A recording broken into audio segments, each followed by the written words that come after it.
நேயர்களே, இன்று டிவிஐயின் இவ்வாறு விருந்தினராக கலையகத்துக்கு வருகை தந்திருப்பவர் கனடாவில் தமிழர் மத்தியில் சகலராலும் மதித்து விரும்பப்படும் ஒரு சமூக தொண்டர். நகைச்சுவையாக பேசி தாம் இருக்கும் இடத்தை கலகலப்பாக வைத்திருப்பதோடு பல நகைச்சுவை ஆக்கங்களையும் செய்திருக்கிறார்.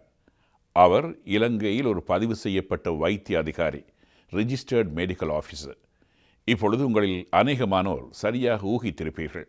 ஆம், அவர்தான் மத்தியில் தொண்டு செய்வதையே தனது பொழுதுபோக்காக கொண்டு சகலருக்கும் இனியவராக விளங்கும் கதிர் துரைசிங்கம் என்று அறியப்படும் கதிர்காமத்தம்பி துரைசிங்கம் அவர்கள். இலங்கையின் வடபுலத்தில் தெல்லிப்பளையை அண்மித்த பன்னாலையை தனது சொந்த ஊராக கொண்ட கதிர் துரைசிங்கம் அவர்கள் தனது ஆரம்ப கல்வியை பன்னாலைஸ்வர் கனகசபை வித்தியாலயத்திலும் உயர்கல்வியை தெல்லிப்பளை மகாஜனா கல்லூரியிலும் முடித்துக்கொண்டு கொழும்பு வைத்திய கலாசாலையில் அப்போது அப்போத்திகாரி என்று அழைக்கப்பட்ட பதிவு செய்யப்பட்ட வைத்திய அதிகாரியாக பட்டம் பெற்றார். கொழும்பு, குர்நாகலை ஆகிய மாவட்டங்களில் சுமார் 18 வருடங்கள் பணியாற்றிய பின் 1981 நைஜீரியாவுக்கு சென்ற கதிர் துரைசிங்கம் அவர்கள் அங்கும் வைத்திய தொழில் புரியும் வாய்ப்பை பெற்றார். இலங்கையில் வைத்திய தொழில்துறையில் பெற்ற தகமையோடு நைஜீரியாவிலும் அதே துறையில் பணியாற்றிய முதல் வெளிநாட்டவர் என்ற பெருமை இவருக்குண்டு.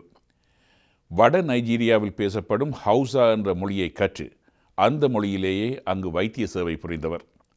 87 கனடாவுக்கு குடியேறியது முதல் அயராது சமூக பணிகளில் ஈடுபட்டு வரும் கதிர் துரைசிங்கம் அவர்கள் டொரண்டோவிலே முன்னின்று உழைக்காத நிகழ்ச்சிகளே இல்லை என்று சொல்லும் அளவுக்கு எல்லோராலும் விரும்பி அழைக்கப்படுபவர்.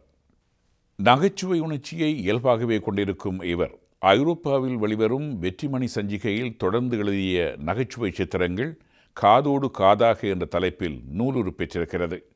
டொரண்டோவில் பல மேடை நாடகங்களிலும் கனடாவில் உருவான பல தமிழ் திரைப்படங்களிலும் தோன்றி நடித்துள்ள கதிர் துரைசிங்கம் அவர்கள் மகாஜன கல்லூரி முத்தமிழ் விழாக்களில் நகைச்சுவை நாடகங்களை எழுதி இயக்கி நடித்திருக்கிறார். டிவிஐயில் காலஞ்சென்ற KS பாலச்சந்திரன் அவர்கள் தயாரித்து வழங்கிய வண்டர்ஃபுல் வைத்திலிங்கம், நாதன் நீதன் நேதன் ஆகிய நிகழ்ச்சிகளில் தோன்றியுள்ள கதிர் துரைசிங்கம் அவர்கள் வில்லுப்பாட்டு பிரதியொன்றை எழுத அதை திவ்யராஜன் குழுவினர் இசைத்திருக்கிறார்கள்.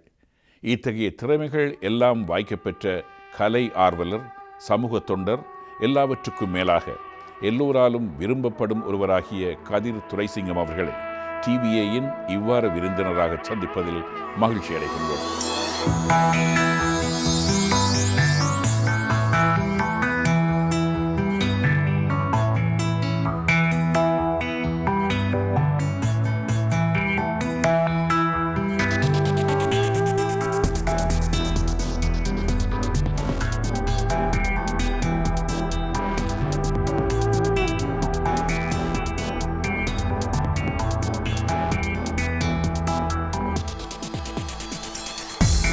இவ்வாறு விருந்தினர் உரையாடுகின்றார் பி. விக்னேஸ்வரன். வணக்கம் கதிர்காமத்தம்பி துரைசிங்கம் அவர்களே. வணக்கம். வணக்கம் விக்னேஸ்வரன்.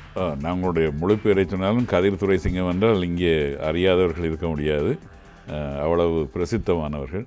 இன்று எமது நிலையத்திலே எமது இவ்வாறு விருந்தினராக கலந்து கொள்வதில் பெரும் மகிழ்ச்சி அடைகிறோம். நானும் இந்த நேரத்தில் டிவி நிர்வாகத்துக்கும் டிவி தொழில்நுட்ப கலைஞர்கள் நேயர்கள் எல்லோருக்கும் முதல் நன்றியும் வணக்கம் கூறிக்கொண்டு, இது நாங்கள் மிகவும் அந்யோன்யமாக கதைக்கக்கூடிய பேசக்கூடிய ஒரு நிகழ்ச்சி.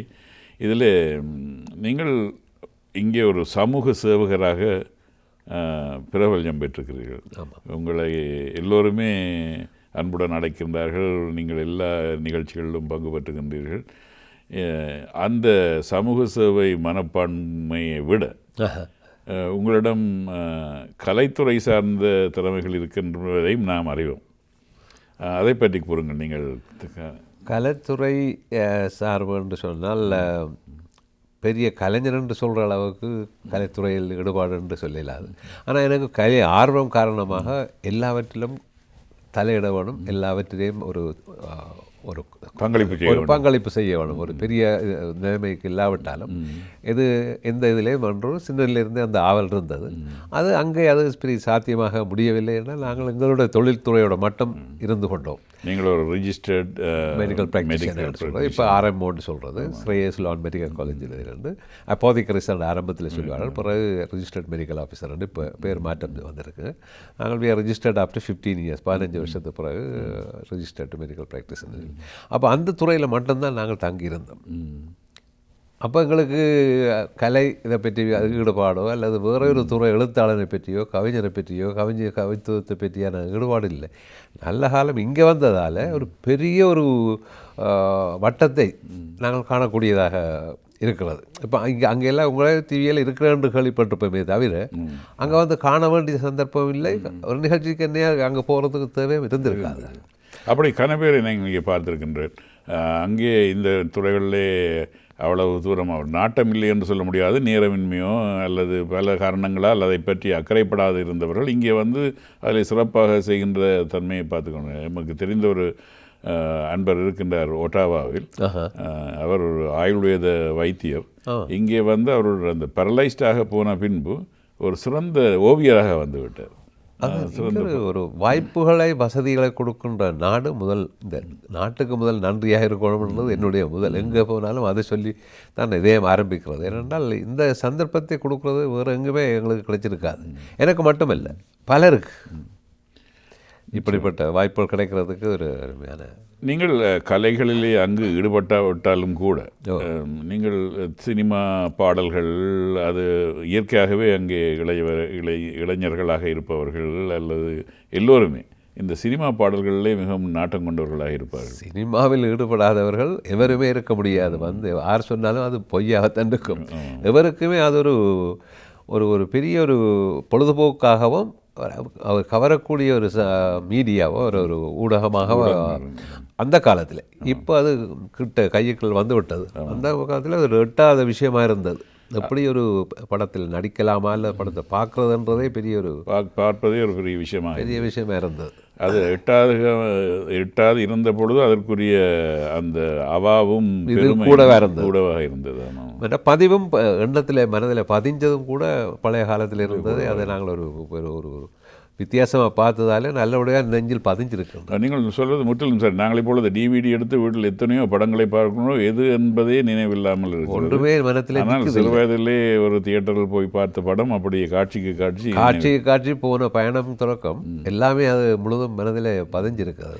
அப்படி உங்களுக்கு நினைவிருக்கின்ற ஒரு பாடல், காட்சி, படம் என்று எதை கூறுவீர்கள்? இந்த நேரத்தில் உங்களுக்கு சொல்ல போனால் நான் முதலாக படம் என்று எனக்கு அந்த அறிவு தெரியத்தக்க பார்த்த படம் சந்திரலேகா. ஜெமினி தயாரிப்பு பிரகரஞ்சனா. அந்த படத்துக்கு நான் அம்மா அப்பாவோட போனது ஞாபகம் இருக்குது. அதில் எனக்கு இன்னும் மனதில் நிற்கிறது அந்த ஒரு நடனம் ஒன்று சேர்ந்தால் பிறகு அது TR ராஜகுமாரி என்றது அந்த விபரம் பிறகு அறிஞ்ச அப்புறம் நான் அதை பிறகு அறிஞ்சு கொண்டேன். அந்த நடனமும் அந்த சர்க்கஸும் அதில் அந்த முரசிலிருந்து ஆடுற டான்ஸ் பிறகு இங்கே வந்த அப்புறம் அந்த அது மாதிரி ஒரு பெரிய தயாரிப்பு அதை செய்ய முடிய இயலாது, இன்னுமே அது மாதிரி விரையில் என்ற மாதிரியான ஒரு பிரம்மாண்டமான தயாரிப்பு அந்த காலத்திலே என்று சொல்லி கொண்டிருந்தவை. அதுவும் அந்த சர்க்கஸும். இந்த படத்துக்கு போன கதையை சொல்ல போனால் அப்போ எங்களோட ஊரில் ஒரே ஒரு ஆள் தான் கார் வச்சுருந்தேன். என்ன அந்த கார் அவ்வளோ உயரம், அந்த இதுக்கு ஏறுறதுக்கு தூக்கித்தான் ஏற்றணும். அவை அப்படி காலை தூக்கி வைப்பார்கள் அப்பா அம்மாவை.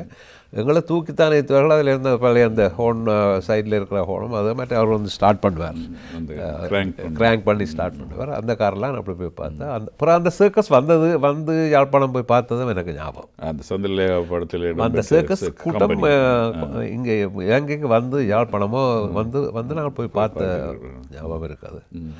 பிறகு எனக்கு விவரம் தெரிந்து பார்த்தது என்று சொன்னால் வாழ்க்கை 1949 ஆண்டு நினைக்கின்றேன். அப்போ எனக்கு வயது சொல்லலாம் 10 வயது எனக்கு.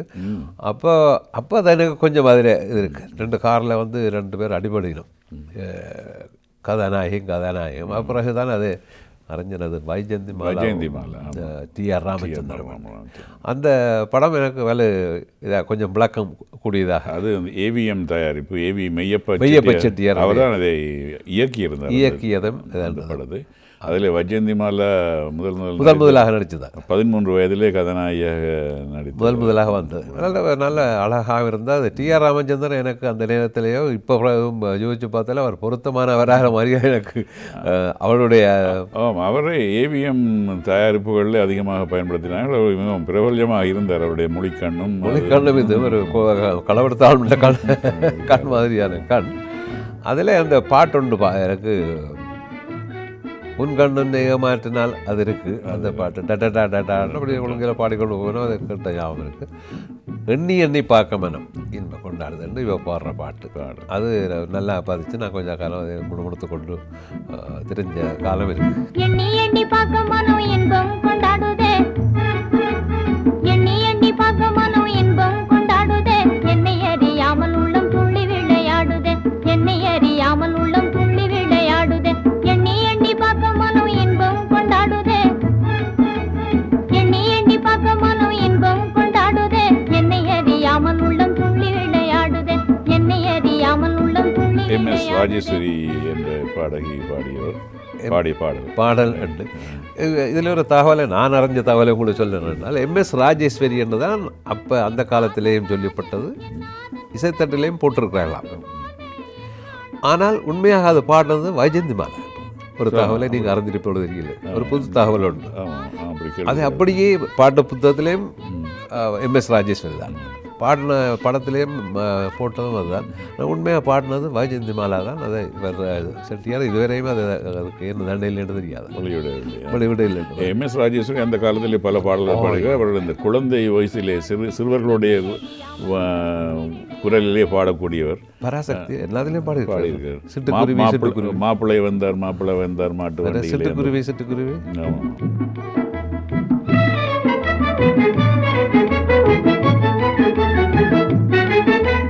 கொஞ்சி கொஞ்சி பேசி குயில் போல பாடுவேன், கோலமயில் போல வெகு ஆனந்தமாய் ஆடுவேன், நான் ஆனந்தமாய் ஆடுவேன்.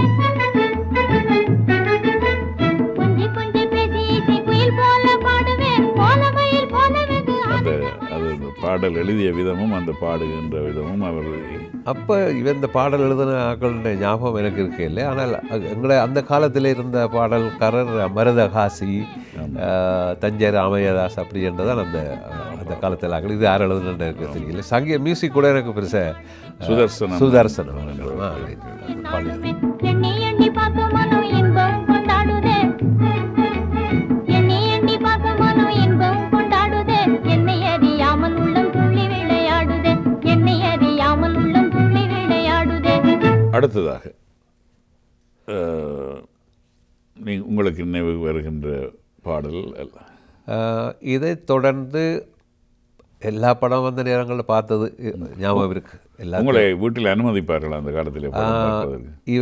இந்த படம் வரையும் அடுத்தாப்புல சொல்கிற படம் வரையும் அவர்களோட போய் பார்த்த படங்களாக தான். வீட்டோட அவரோட போனேன். படம் அப்படி என்னோடனே அந்த கிருஷ்ணன் படம் என்ன, கிருஷ்ணனுடைய படம் என்றால் தாய் தந்தையருக்கு அது நல்ல கருத்துள்ள இதெல்லாம் சொல்லுவார் என்று சொல்லி கிருஷ்ணனுடைய இதுக்கு ஒரு மதிப்பு இருக்கின்றது. அதே மாதிரி படம் பாடல் பணம் என்ற திரைப்படத்திலே பணம் என்று சொல்லி அதில் ஒரு பணத்துக்காக ஒரு வாழ்க்கையை பழுதாக்குற மாதிரியான ஒரு கதையை நினைக்கின்றேன். சிவாஜி கணேசன் அதில் நடிச்சிருந்தார், தங்கவேலும் அதில் நடிச்சிருந்தார். எங்கே தேடுவேன் எங்கே தேடுவேன் பணத்தை எங்கே தேடுவேன், உலகம் செழிக்க உதவும் பணத்தை எங்கே தேடுவேன், உலகம் செழிக்க உதவும் பணத்தை எங்கே தேடுவேன், அரசர் முதல் ஆண்டியும் ஆதைப்படும் பணத்தை எங்கே தேடுவேன். நல்லா பிடிச்சது எனக்கு. NS கிருஷ்ணன் அவர்கள் முன்பு அவர் ஒரு இந்த சினிமா தமிழ் சினிமா திரை உலகிலேயே ஒரு முக்கியமான நபராக கணிக்கப்பட்டவர். அவர் ஒரு புத்திஜீவியாக, அவர் நகைச்சுவை நடிகர் என்று பெயர் எடுத்தாலும் அவர் உண்மையிலே ஒரு புத்திஜீவி, பல விஷயங்களை மிகவும் ஆழ்ந்தவர். இந்த படத்தை அவர்தான் இயக்கியிருக்கிறார். அண்டின பேர்களை ரெண்டும் செய்யும் பணத்தை எங்கே தேடுவேன். இது பணத்தை பற்றி ஒரு நையாண்டியாக நையாண்டி சொல்லியோ செய்து அதை சூடம் சாம்பிராணியே எரிஞ்சு போனாயோ, நிலத்துக்குள் புதைந்து புதையலானாயோ, தேர்தலில் போய் தேஞ்சு போனாயோ அப்படின்னு சொல்ற அருமையான கருத்து. சாமியார் வடிவத்தில் அது தெளிஞ்சு போனாயோ அப்படி இப்படின்னு சொல்லி நல்ல அந்த பணத்தை பற்றி. சாமிகள் அடிகளில் சரண் புகுந்தாயோ, சன்னியாசி கோலத்தோடு உலவுகின்றாயோ, எங்கே தேடுவேன் பணத்தை எங்கே தேடுவேன்? திருப்பதி உண்டியலில் சேர்ந்து விட்டாயோ, திருவண்ணாமலை குகை புகுந்தாயோ, திருப்பதி உண்டியலில் சேர்ந்து விட்டாயோ, திருவண்ணாமலை குகை புகுந்தாயோ, இருப்பு பெட்டிகளில் இருக்கின்றாயோ, இருப்பு பெட்டிகளில் இருக்கின்றாயோ, இரக்கம் உள்ளவரிடம் இருக்காத பணம் தானே எங்கே தேடுவேன் பணத்தை எங்கே தேடுவேன்? தேர்தலில் சேர்ந்து தேய்ந்து போனாயோ, தேக சுகத்துக்காக ஊட்டி சென்றாயோ, தேர்தலில் சேர்ந்து தேய்ந்து போனாயோ, தேக சுகத்துக்காகயோ, சுவற்றுக்குள் தங்கமாய் பதுங்கி விட்டாயோ, சுவற்றுக்குள் தங்காயோ, சூடன் சாம்பிராணியாய் புகைந்து போனாயோ, எங்கே தேடுவேன் பணத்தை எங்கே தேடுவேன்? உலகம் தெளிக்க உதவும் பணமே பணமே பணமே பணமே. இந்த நகைச்சுவை பற்றி பேசும்பொழுதுதான் எனக்கு ஞாபகம் வருகிறது, நீங்கள் மிக நகைச்சுவை உணர்வு மிக்க ஒருவர். பல இடங்களிலே நீங்கள் நகைச்சுவையாக பேசுவதை பார்த்திருக்கின்றேன். நகைச்சுவை நாடகங்களை எழுதியிருக்கிறீர்கள், நடித்திருக்கிறீர்கள். இந்த பாடல் சம்பந்தமாக ஒரு நகைச்சுவையான பாடலை நீங்கள் எழுதியிருக்கின்றீர்கள் என்று அறிகின்றேன். இந்த பாட்டு எனக்கு மிகவும் நன்றாக பிடித்திருந்தது. அதை வெளிப்படுத்துறதுக்கு எனக்கு இலங்கையில் பெரிய சந்தர்ப்பம் கிடைக்கவில்லை. இங்கே வந்து சில அமைப்புகளுக்குள்ளே போய் நாங்கள் பாட்டியல் உண்டு கூடல் என்று இரவு இறந்து நடக்கும். அதில் ஜம்பியாவிலிருந்து வந்தவர்களுடைய நான் சேர்ந்து ஒரு பாட்டியல் நடக்கிறதா அதில் அந்த இதிலே ஒரு பாட்டு படிக்கணுமென்றதுக்காக இது நானே இயற்றிய ஒரு பாட்டு. அந்த அவருடைய கருத்தை வச்சு அதே ஸ்டைலில், வீட்டுக்குள் புகுந்து நீ மோட்கேஜ் ஆனாயோ, சீட்டுக்குள் நுழைந்து நீ கழுவில் போனாயோ, ஹொண்டா ஏறி நீ திண்டாடுகிறாயோ, இன்சூரன்ஸ் இன்கம் டேக்ஸாக இறுகி போனாயோ, பணத்தை டாலரை எங்கே தேடுவேன் டாலரை எங்கே தேடுவேன் என்று அந்த சில வரிகளை அப்படி ஒரு பாட்டாக அதுக்கு பொருத்தமாக வச்சு அதை படிக்கல. அது பெரிய ஒரு திருப்தியாக அதை அந்த இதை ரசித்த கருத்தை வந்துகிட்ருக்கும். அதில் நீங்கள் நைஜீரியாவில் இருந்து வந்திருக்கிறீர்கள். ஆமாம், நைஜீரியாவில் நான் இலங்கையில் தான் வேலை செய்து கொண்டிருந்தேன். மாளிகாவத்தை ஆஸ்பத்திரியில் வேலை செய்து கொண்டிருந்தேன். போலீஸ் ஹாஸ்பிட்டல் மாளிகாவத்தை என்று வேலை செய்து கொண்டிருந்த காலத்தில் இந்த நைஜீரியாவுக்கு போகிற ஒரு ஆசிரியர்கள் போகிற ஒரு ஒரு ஒரு இது துவங்கியிருந்தது. அப்போ பலர் போய் கொண்டு வந்தாலும் எனது மனைவியும் இதுக்கு விருப்பமாக இருந்தபடியால் அவள் இன்டர்வியூ போகிற இடத்துல நைஜீரியாவுக்கு ஈடுபட்டு அவள் வேலைக்கு அங்கே போயிருந்தேன்.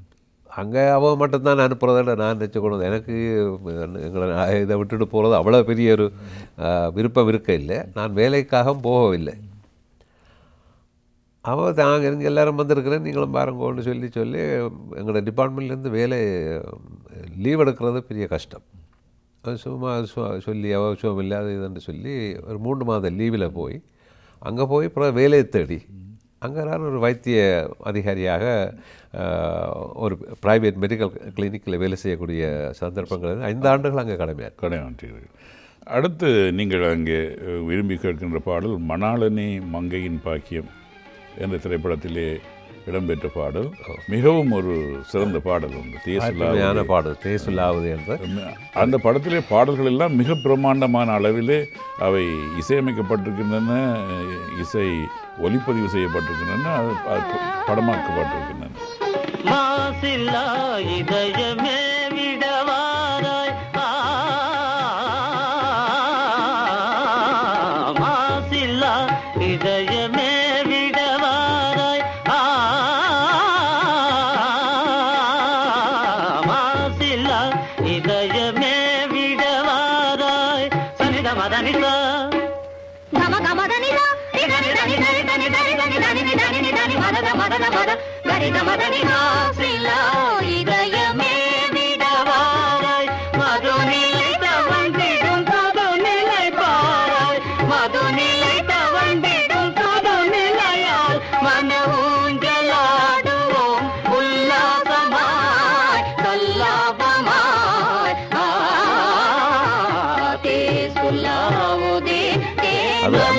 அந்த நேரத்தில் எனக்கு கொஞ்சம் மிகவும் கொஞ்சம் விரிவாக தெரியக்கூடிய காலம் வந்துவிட்டது. அதில் அந்த இதில் எனக்கு நல்ல ஞாபகம். அப்போ நாங்கள் புத்தகம் வாங்குறது, இந்த புத்தகத்தை வாங்கி பார்க்குறது, பாட்டை பாடமாக்குறது, டைட்டில் ஒரு நாள் என்னென்னு பார்க்குறது, படத்தை 2-3 முறை பார்க்குறது இருக்குது. இது ஆதி நாராயண ராவ் என்று அஞ்சலி தேவியினுடைய கணவன், அவர் தான் இதுக்கு இசையமைச்சிருந்தார். அடுத்த வீட்டு பெண் படத்தைக்கும் இசையமைத்தவர் அவர். அவருடைய இதில் கணவனை கண் கண்ட தெய்வம் அவராக இருக்கலாம். மற்றது என்ன அனார்கலியும் அவர் நினைக்கிறேன் நன்றி தெரியல. அனார்கலியே அஞ்சலி தேவி நடித்திருந்தார். இந்த பாட்டு எனக்கு அதில் ஒரு சங்கீத ஞானத்தோடு உள்ள பாட்டு. எனக்கு சங்கீதம் பெருசாக தெரிய வேண்டும் இல்லை, ஆனால் சங்கீத ஞானம் உள்ள பாட்டுகளை கேட்குறதுல எனக்கு பிரியம் உண்டு. சொல்லாவது என்று இங்கே வந்து பார்த்து இந்த எங்களை இங்கே இருக்கிற சிறார்களோ இங்கே இருக்கிற பாடகர்கள் அந்த பாட்டை பாடும்பொழுது கேட்க மிகவும் நல்லாக இருக்கிறது. அதே பிறகு நான் எனக்கு இந்த ராகங்கள் என்னன்றதை தேடுறதுலேயே ஒரு ஆர்வம் வந்தது. இதை கேட்டு அறிஞ்சேன். இதுக்கு ஹம்சா நந்தி என்ற ராகம் இதெல்லாம் இந்த பாட்டு அமைஞ்சிருக்காங்க. அருமையான இது பாரதி கலைக்கோயிலோடு நான் கொஞ்சம் ஈடுபாடு இருக்குது. அதில் வந்து இந்த பிள்ளைகள் பாடுவார்கள். மயூரதி என்ற ஒரு பிள்ளை பாடம், நிர்ஜானி என்ற ஒரு பிள்ளை பாடம். அதை கேட்டுக்கொண்டே இருக்கக்கூடிய அஞ்சலி தேவி, ஜெமினி கணேசன் நடித்த படம் நடித்தார்கள். அதில் பாடியிருக்கிறார்கள் கண்டசாலாவும் லீலா தான் முதல் ஆரம்பத்தில் கூட. அடுத்தது சுசீலா, ஜிக்கி. அதற்கு முன்னு என்ன ஜிக்கி தான் நாகம் ஆரம்பத்தில் சமகாலத்தவர்கள். இந்த பாடலே இந்த இசை வாத்திய இசைகள் மிக பெரிய பிரம்மாண்டமாக பாருங்கள். இந்த வாத்திய இசைகளை நாங்கள் ஒலிபரப்பு கூட்டுத்தாபனத்திலே சில நிகழ்ச்சிகளுக்கு தீம் மியூசிக்காக பாவிக்கின்ற கட்டங்கள் அதில் பண்ணி அதில் எடுத்து போடக்கூடிய நல்ல பாடல். இந்த ஒரு ஹிந்துஸ்தானி பாணியிலே பாடப்பட்ட பாடல். இந்த பிருக்காஸ் என்று சொல்வார்கள். அந்த அசைவுகள் கண்டசாலாம் மிகவும் அருமையாக அந்த மிக சிறந்த பாடலை இப்பொழுது நாங்கள் கேட்போம். ஒரு நாளிதுவே நிலவே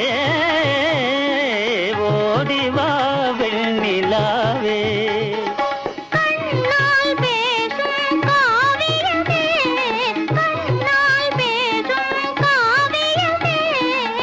காவியமே புகழ் காதலின்பமே காவியமே புகழ் காதலின்பமனமாய் சல்லாபமாய்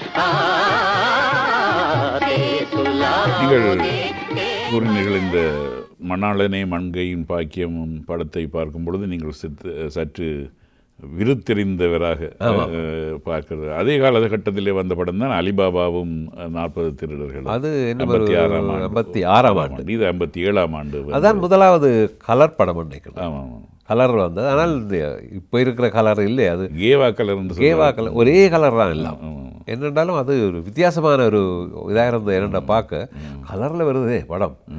அப்போ ஃபோட்டோஸே ஒன்றும் கலரில் வராத, இலங்கைக்கு வராத காலத்தில் படம் கலரில் வருதுன்னு சரி. அலிபாபா 40 திருடர்களும் அதில் எம்ஜிஆரும் அவருடைய சகோதரன் சக்கரபாணியும் நடிச்சிருந்தார். எம்ஜி சக்கரபாணி 2 பேருமே நடிச்சிருந்தார்கள்.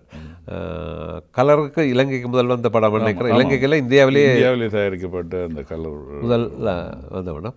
பானுமதி ஒரு பல் கலை வித்தகர் என்று சொல்லலாம். நடிப்பண்டா என்ன, பாட்டண்டா என்ன, தயாரிப்பு. அப்பொழுது இருந்து ஒரு புரட்சிகரமான பெண்மணி. அதான் ஒரு அவருடைய குரலும் ஒரு தனி ஒரு வித்தியாசம். Studio owner Bharani studio. மற்றது இவ மாதிரி சுந்தராம்பல் மாதிரி அவருக்கு ஒரு தனி ரகமான ஒரு குரல். அந்த குரல் விருதுக்குமே வந்ததில்லை. சிவாஜி அவன் ஒரு நையாண்டி தொனியிலே கதைப்பா பேசுவா.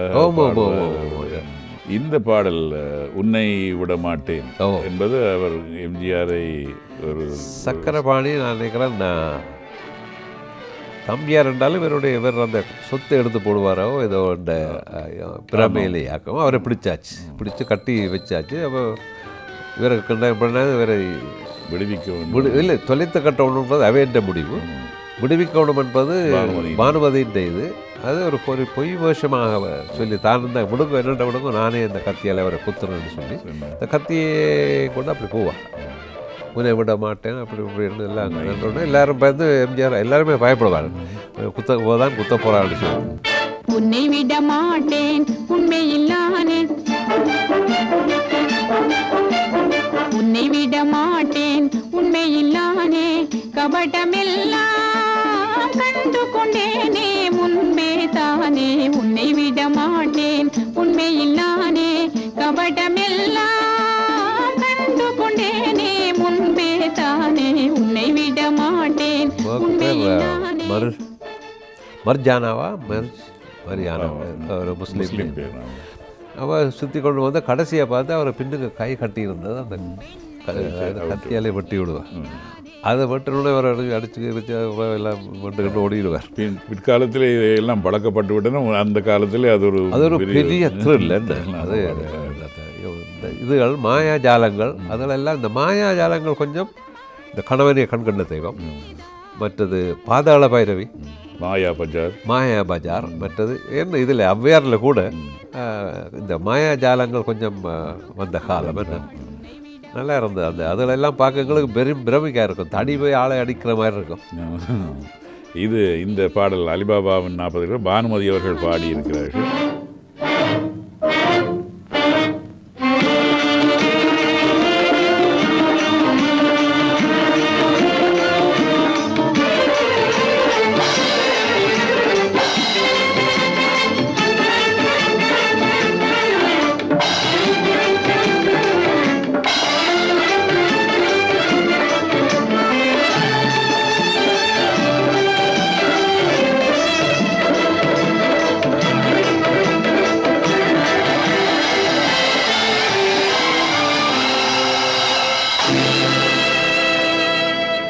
எஸ். தட்சிணாமூர்த்தி அவர்கள் இந்த பாடலுக்கு இசையமைத்திருந்தார். இந்த அலிபாபா பாடத்துக்கு அவர் தான் இசையமைத்திருந்தார்.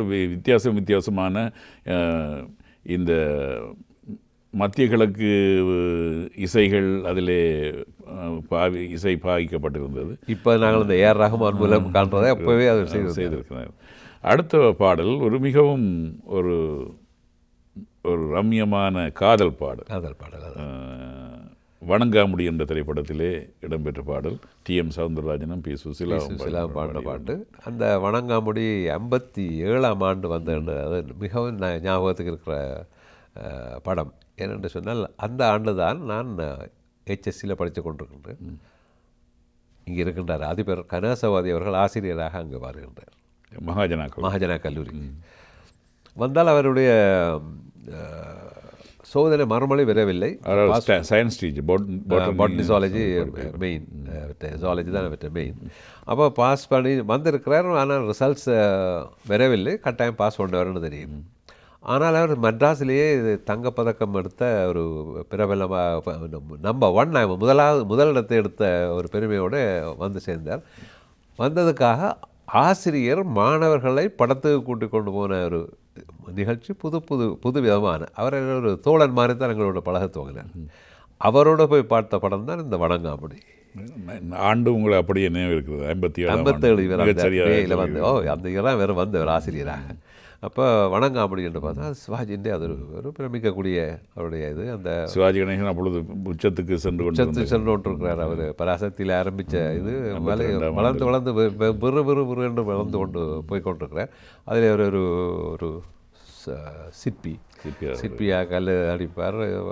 பத்மினி வருவா வந்து சாவித்திரி வருவார் வந்து அவருடைய தலையில் காயம் படுறது அதுன்னு சொல்லி நல்ல பாட்டுகள். அதில் மோகன புன்னகை செய்த நிலவே மேகத்திலே நீ மறையாதே.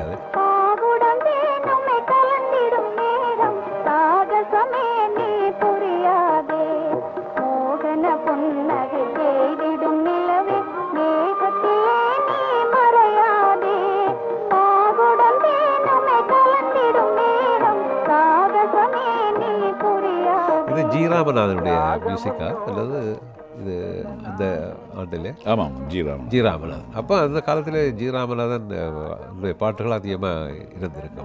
அவர் இப்படியான ஒரு மெலடியஸ் பாட்டுகள் எல்லாத்துலேயும் அவர் நல்லா செய்வார். அருமையாக நல்லா பிடிச்ச பாட்டு. அதில் எல்லா பாட்டுகளுமே அருமையாக இருந்தது. ஓங்காரமாக விளங்கும் நாதம் சிவாஜி தனியாக படிக்கிறது. சவுந்தரராஜனும் அப்பொழுது மிக உச்சத்துக்கு வந்து கொண்டிருந்த சவுந்தரராஜனும் இவர் 2 பேரும் ஒரே இதாக வளர்ந்தோட்டு போன காலம் அது.